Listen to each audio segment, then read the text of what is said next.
Yes or no? Yes. যে দিনকে smart ভ্যালির যুদ্ধটা করবে, ধর্মের যুদ্ধ, যে দিনকে 10টা মানুষের জন্য কাঁদবে, যে দিনকে 10টা মানুষের জন্য কিছু করবে, যখন মনে হবে কেউ নেই, তবে যাওয়ার জন্য তুমি আজকে রেডি হয়ে জন্ম নিয়ে নিয়েছো। আমি যেটা দিচ্ছি তুমি শুধু ওই জার্নিটা কভার করে পরীক্ষাটা দাও, রাখা আছে, সবকিছু রাখা আছে। মানুষ ওখানে পরীক্ষা ফেল করে। প্রকৃতি তোমাকে পরীক্ষা নিচ্ছে, মানে বিশ্বাস করে নিচ্ছে যে তুমি যাবে। প্রকৃতি পরীক্ষা নিচ্ছে মানে তোমাকে যোগ্য মনে করে বিশ্বাস করছে যে তুমি যাবে। প্রকৃতি বাধা, ল অফ নেচার। গীতায় বলছে, কৃষ্ণ বলছে প্রকৃতিও বাধা। ওর মানে ভগবানেরও একটা রুল আছে, নেচারেরও একটা রুল আছে। ওর বুক ফেটে গেলে, প্রকৃতির বুক ফেটে যায় তার সন্তানের পরীক্ষা নিতে, বাট বাধা, ওর নিয়মে বাধা, ওকে নিতে হবে পরীক্ষা। Is that clear? Yes or no? Yes. ওকে পরীক্ষা নিতে হবে। তাই প্রকৃতি যখন কারোর পরীক্ষা নেয় না, সব থেকে বেশি দুঃখ হয় যখন সে ফেল করে। প্রকৃতির বুক কাঁদে। তার পরীক্ষা নিচ্ছে মানে সে আশা করে তুমি যাবে টপে, কিন্তু মানুষ ওখানে ফেল করে যায়। আমার কথাগুলো বোঝাতে পারছি? রতন টাটা মহান মানুষ।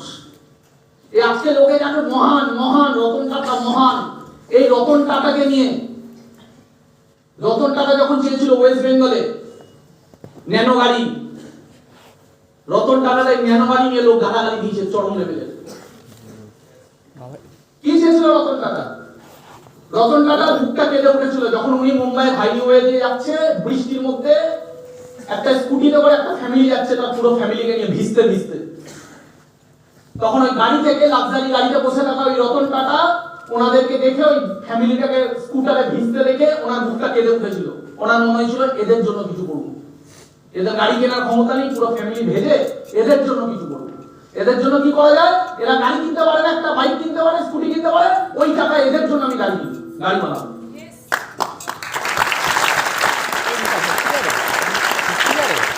অনেক বড় মন লাগবে, অনেক বড় মনুষ্যত্ব লাগবে বড় কিছু করতে গেলে, করতে গেলে। আমি কারোকে দেখিনি স্মার্ট ভ্যালু হয়েছে যাদের মন ছোট। আমি কারোকে দেখিনি স্মার্ট ভ্যালু হয়েছে যাদের চিন্তা ভাবনা ছোট। Is that clear? কথাটা বোঝাতে পারছি?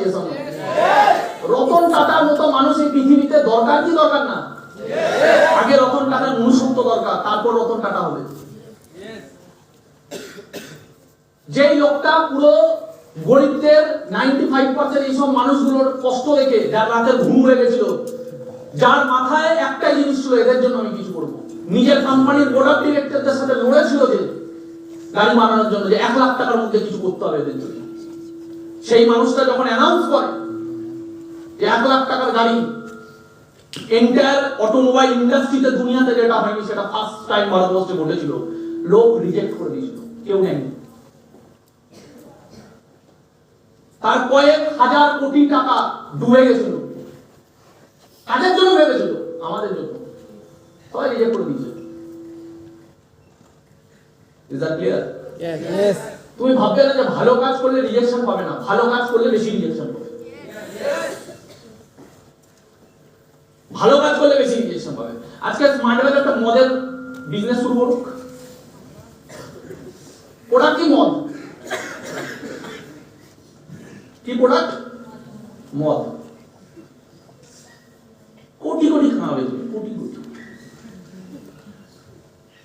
লোককে ননি খাবিও না, লোককে ক্যালসিয়াম খাবিও না, লোককে আমলা খাবিও না, লোককে অ্যালোভেরা খাবিও না, মদ বেচো। স্মার্ট ভ্যালু প্রোডাক্ট বার করেছে। কি কি মনে হয়? কি মনে হয়?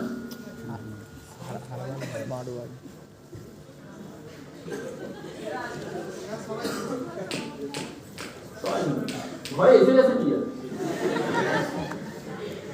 কি না? এটাই ফারাক,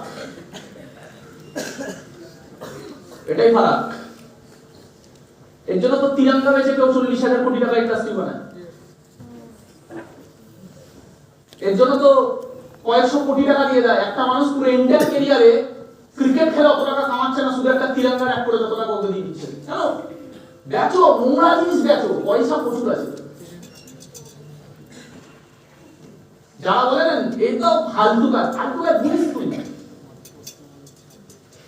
ফালতু কাজে চোখে জল বেরোয় না, ফালতু কাজ করতে গেলে কষ্ট হয় না, ফালতু কাজ এইভাবে প্রতিদিন লড়াই করে একটা মানুষকে যখন 3 বছর পরে স্টেজে আসতে হয়, চোখে জল বার করে আসতে হয়, প্রতিদিন মেন্টাল প্রেশার নিয়ে, লোকের অপমান খেয়ে, লোককে বারবার পরীক্ষা দিয়ে, বারবার অগ্নি পরীক্ষা দিতে হয়, তারপরে একটা লিডার হয়।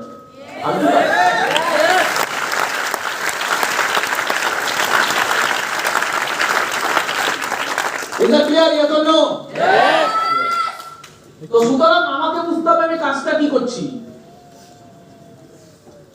আমাকে বুঝতে হবে আমি কাজটা কি করছি। আমি মানুষকে বলছি কম্পিউটার শেখা দরকার।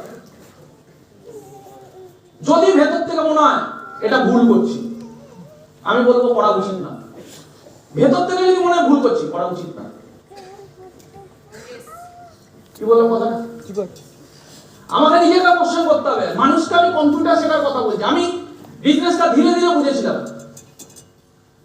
আমার মনে আছে আমি একজন অমিত স্যারের বাড়িতে যাওয়ার সুযোগ পেয়েছিলাম। ওখানে অমিত স্যার বেশি কিছু কথা বলেনি, আমাকে লাস্টে একটা কথা বলে আমার খুব কথাটা টাচ করেছিল ভেতরে। অমিত স্যার বলছে যে আমি কেন বিজনেসটা করেছি, আমার কি খাওয়া পড়ার অভাব?